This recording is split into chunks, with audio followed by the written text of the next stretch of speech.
আজকে কথা বলবো অনেক পাঠকেরই এক পছন্দের বই সুকান্ত গঙ্গোপাধ্যায়ের লেখা সোনালী অর্কিড নিয়ে। অর্কিড শব্দটা শুনলেই আমাদের পাহাড়ের কথা মাথায় আসে। আর এই গল্পের বেশিরভাগটা রয়েছে পাহাড়ে। পাহাড়ে ঘটে যাওয়া বেশ কিছু ঘটনা। সোনালী অর্কিড গল্পটা শুরু হচ্ছে চার বন্ধুর ঘুরতে যাওয়া নিয়ে। চার বন্ধু, তারা চারটে মেয়ে, তারা কলেজ পড়ুয়া এবং তারা পরীক্ষা শেষে ঠিক করেছে তারা ঘুরতে যাবে কোনো গার্জেন ছাড়া, শুধুমাত্র তারা চারজন। তারা যেতে চায় পাহাড়ে, সেই মতো তারা বেরিয়েও পড়েছে। কিন্তু এদিকে তাদের মধ্যে যে একজন রয়েছে মেঘমালা, তার বাবা একজন স্পাই তার পেছনে যুক্ত করেছে। তাকে দায়িত্ব দেওয়া হয়েছে তারা চার মেয়ে কোথায় যাচ্ছে, কি করছে তা যাবতীয় আপডেট দিতে।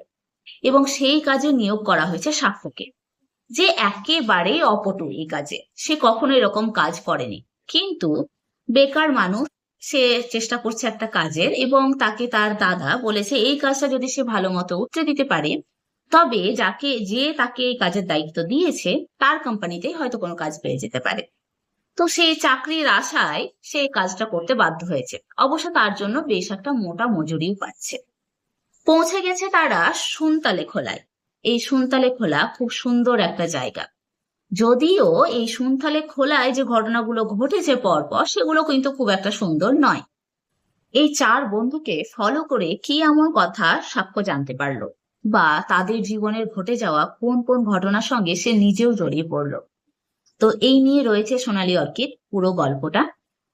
যদিও শেষটা বেশ সুন্দরভাবেই শেষ হয়েছে, কিছু মন খারাপ করা অংশও রয়েছে, তবে পাঠকদের ভালো লাগবে, খারাপ লাগবে না। বেশ ভালো একটা গল্প, এবং মন হালকা হবে। যদি কখনো ভারী ভারী উপন্যাস পড়ার পর মনে হয় হালকা কোনো গল্প পড়বো, বা যেটা হয়তো মনের উপর খুব একটা চাপ সৃষ্টি করবে না, সেরকম কিছু পড়বো, তাহলে আপনারা সোনালী অর্কিড পড়তে পারেন। যদিও কিছু বর্ণনার ত্রুটি আপনাদের চোখে পড়তে পারে, মানে এই সুনতালে খোলার বর্ণনা যখন দেবে তখন হয়তো যারা ঘুরেছেন ওই জায়গা তাদের ত্রুটিগুলো চোখে পড়তে পারে। তবে বাকি পুরো গল্পটা কিন্তু এতটাই সুন্দর যে আপনি একবারে শেষ করে ফেলবেন। তো এই সোনালী অর্কিড গল্পটা আপনারা পড়তে পারেন, আশা করি ভালো লাগবে। আমার বেশ ভালো লেগেছে। যদিও আমি বলবো যে যারা একটু ভারী উপন্যাস পছন্দ করেন, বা যারা একটু ক্লাসিক ধরনের পছন্দ করেন, তাদের হয়তো মনে হতে পারে খুব হালকা ধরনের। যে কারণে আমি বলছি যে অনেক ভারী ভারী উপন্যাস পড়ার পরেই কিন্তু বইটা পড়ুন, আপনার মন হালকা হবে।